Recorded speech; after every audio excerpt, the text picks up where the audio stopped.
செல்லக்கிளி சொந்தங்கள் எல்லாருக்கும் வணக்கங்க. நம்ம இன்றைக்கி நோன்பு திறக்கிறதுக்கு மிக்சடு ஃப்ரூட் ஜூஸ் தான் எப்படி செய்ய போகிறோம் அப்படின்னு பார்க்கலாம். ஒரு ஆப்பிள் பழத்தை எடுத்து நல்லா தோல் நீக்கிட்டு சின்னதாக கட் பண்ணி வச்சுக்கிறணும். இது இவ்வளோ திராட்சை பழம் போதும். அதை வந்து கல் உப்பு போட்டு நல்லா அலசி ஒரு 1/4 மணி நேரம் ஊற வச்சுக்கிறோனுங்க. அப்போ தான் அந்த திராட்சை பழத்து மேலே தெளிக்கிற அந்த மருந்தெல்லாம் போகும் அப்படின்னு சொல்லுவாங்க.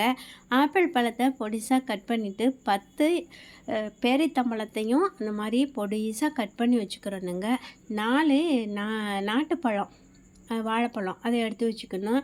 மற்ற வாழைப்பழம் போட்டால் அது வந்து கொஞ்சம் நேரத்தில் நீர்த்து போயிடும், அது டேஸ்ட் இருக்காது. அதனால் நாட்டு பழத்தையும் கட் பண்ணி வச்சுருக்கிற அந்த ஈத்தம்பழத்தையும் போட்டு நல்லா மசிச்சுக்கிறணுங்க.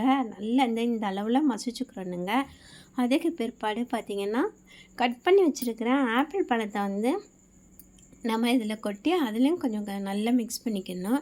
திராட்சை பழத்தை நல்லா கழுவிக்கணுங்க. 2-3 கழுவி அதையும் போட்டு மிக்ஸ் பண்ணி வச்சுக்கணும். அப்புறம் 1 பை 1 வந்து நம்ம மாதுளை பழத்தை உரித்து வச்சுருக்கோம் இல்லையா, அதையும் போட்டு நல்லா மிக்ஸ் பண்ணிவிட்டு அன்னாசி பழம் முழுசாகவும் போடலாம். உங்களுக்கு நல்லா புளிப்புத்தன்மை வேணும் அப்படின்னா, இல்லைன்னா நான் பாதி தான் போட்டிருக்கேன். அதையும் நல்லா பொடிசாக கட் பண்ணிக்கிறணுங்க. கட் பண்ணி அதையும் நீங்கள் வந்து ஜாயின் பண்ணிக்கிறணும் அதுக்குள்ளே.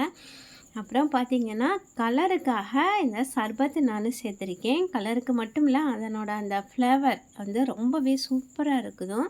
அது நல்லா மிக்ஸ் பண்ணிவிட்டு நல்லா வந்து ஒரு 3 டம்ளர் தண்ணி ஊற்றிக்கிறணுங்க. இதில் ஊற்றி நல்லா மிக்ஸ் பண்ணிவிட்டு அதுக்கப்புறமா இன்னும் கொஞ்சம் கலர் பத்தலை அப்படின்னு மறுபடிக்கும் நான் வந்து கலர் போட்டேன்.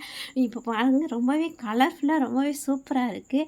லாஸ்ட்டாக இது கூட மில்க் மெய்டு ஊற்றிக்கிறணுங்க. உங்களுக்கு எவ்வளோ இனிப்பு தேவையோ அந்த அளவுக்கு ஊற்றி நல்லா மிக்ஸ் பண்ணிவிட்டு நீங்கள் வந்து ஐஸ் கட்டி நான் போட்டு சாப்பிட்டேன். ஆனால் நீங்கள் வந்து ரொம்ப நேரம் ஃப்ரிட்ஜில் இந்த கலவையாக அப்படி ஃப்ரிட்ஜில் வச்சு நீங்கள் எடுத்து சாப்பிட்டு பார்த்தீங்கன்னா அவ்வளோ சத்துங்க. நோன்பு திறக்கிறதுக்குமே ரொம்பவே சூப்பராக இருக்கும்.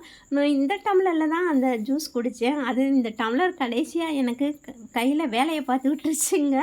இந்த வீடியோ பற்றி எல்லாருக்கும் நன்றி.